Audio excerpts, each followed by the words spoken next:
Hi, this is János and Real World Audio, and I'm going to answer an awesome question.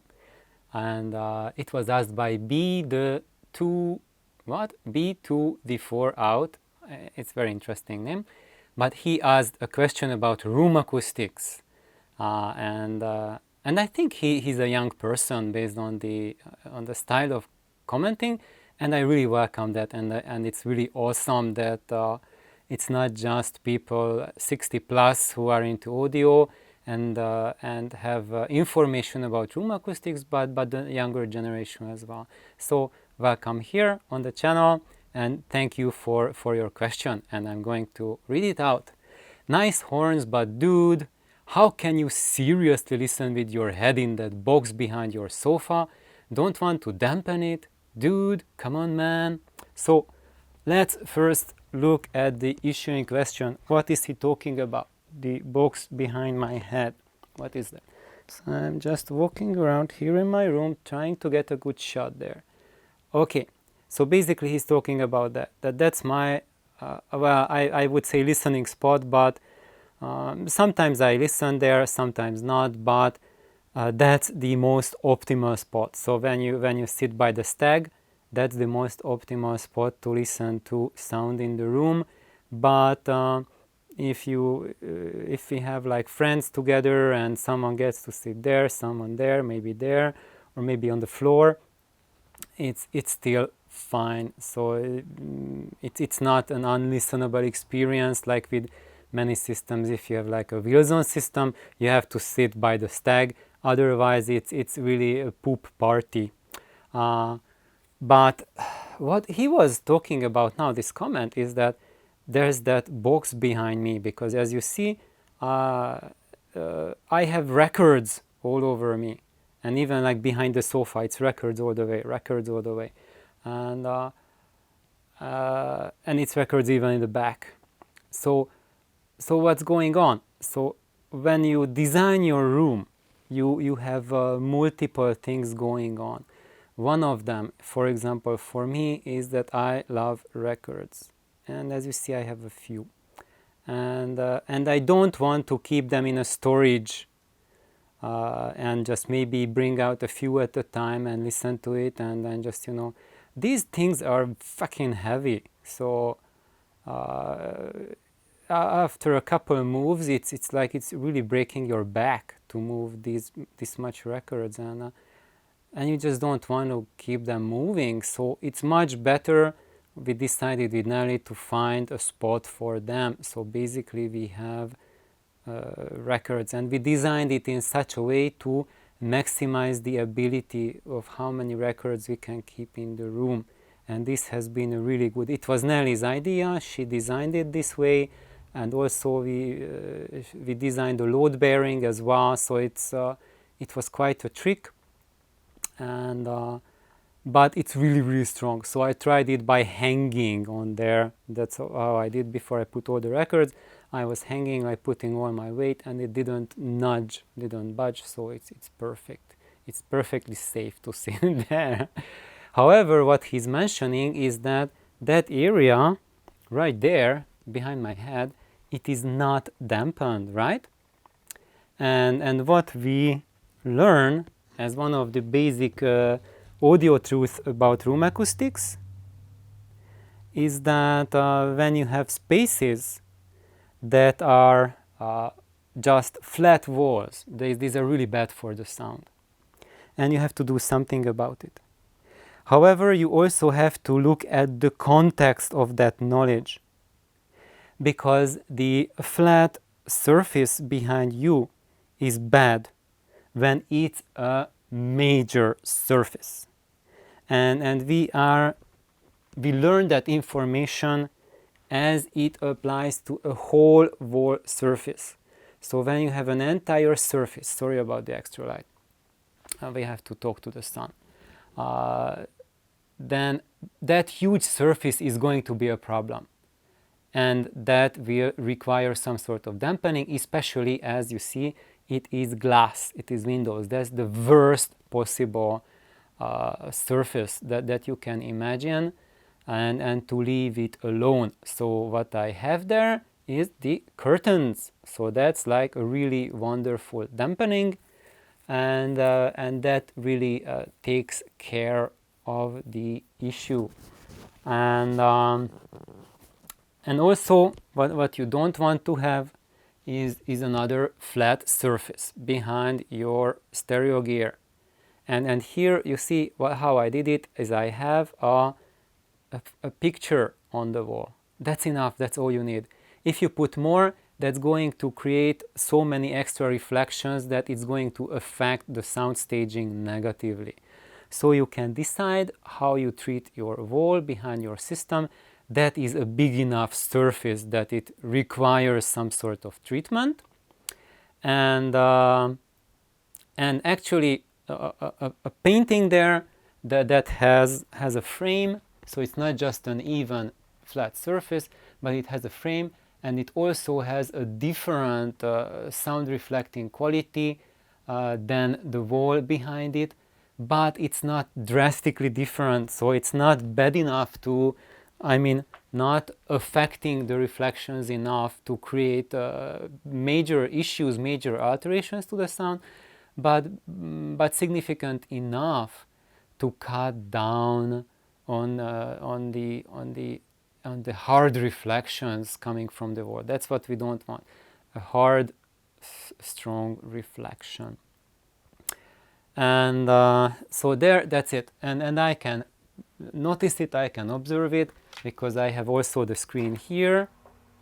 So when we are watching videos, the screen comes down, and actually then we can test it, that when the screen is down, the imaging slightly, very, very slightly. It's not like day and night, like you change your amplifier to something much better, but it's a subtle but noticeable effect.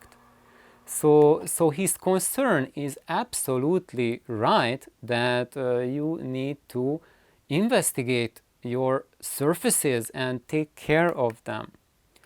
And so that's one thing there. That's how I investigated it and did it. And for that, got the curtains. And here, what's happening? So I'm going to take a different point of view, just to show you the scale. So, and I still can't show you that there's still more here. You see, this is a very long room. And in comparison to the size of the room, that box there is truly vanishingly small. And also, when you come into this room, you will notice that this room has stuff inside, right? We have a desk here, and we have Nelly's workstation here, and also when I come around over here, there's the opening to the kitchen, and there's the hall and the stairs that go upstairs, and on the other side, more records, yeah, more records. So what we have in this room is a situation that is more on the dampened side. So this is a more, I would say, over dampened. It's not over dampened yet, but it is, well, I would say perfectly dampened room, and it's more a calm, quiet room than a lively room.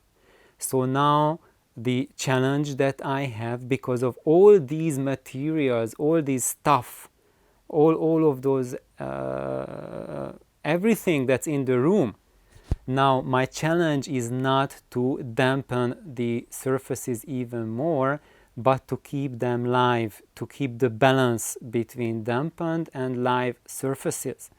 Because if we just mindlessly dampen everything, you will have a very dead and anemic sound. It will sound like being in a bad studio, really. And that's not the sound that I'm looking for. And I'm saying bad studio, like a bad recording studio. There are good recording studios, and I really hope that the majority of them are good. Probably not. I haven't been to all of them, but there are good spaces for sound and bad spaces for sound. And when you are in a recording studio, they dampen the fudge out of it because the structure of the building, the walls are crap. The acoustics of the room is utter crap in many cases, unless they specifically build the studio, they build the walls from scratch up.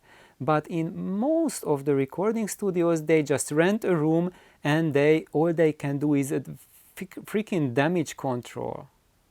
And the techniques and tricks that are used for damage control are usually the ones that are used for homes, because sadly a lot of the recording studios where these over dampening practices were born, I think, or maybe just audiophiles started using or continued using those tricks. I am not really knowledgeable about who invented which dampening trick or whatnot. I was never interested in the history of damping, and probably there are experts out there who are really knowledgeable about it. I am not one of them. I'm just a person who uses dampening, and I just have empirical, practical knowledge about it. And what I'm saying about these studios and everything is just basically ranting based on generic observations. But if you have personal experiences which are more accurate, and you have observed different things, please share it. I would really welcome it. And in this case, however, this room is very different from a generic room, because the walls are not the walls that this house came with. And even here they have soundproofing everywhere, like a professional installation done by yours truly. I have the same triple layer soundproofing on every wall here in my house, both here and both upstairs, that are used in movie theaters today. So basically these walls are behind that you see are not that junk that you see in an average American home, but they are much better quality surfaces. And also because I have so much dampening around me, leaving that smallish area undampened is actually very beneficial to the sound. So even if I put the pillows behind my head, I do hear worsening in the imaging and deduction. All I need for sound treatment here are these cat toys, the narwhal and the seal. And those remotes, they are enough to break up the reflections.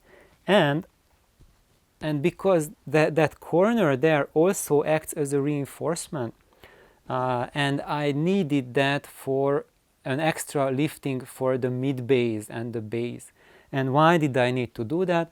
It's because I was not able to longitudinally set up the speakers. So for optimal bass response, the speakers should be facing me, right there. But I cannot do that because that's where I go out into the garden, and they would be blocking the path outside. So I had to set them up not facing me but firing to the side. And this is, as you know, is the death spell for bass reproduction when you have to do that. So now you have to start using practices that are very different from the ones you use when you set up your room longitudinally. But even if it was a longitudinal setup, you could still use this for the best imaging possible, maybe. Just try it out, I would say. But as you would think, like if it would be the longitudinal setup, this scenario would cause like an extreme overload in bass.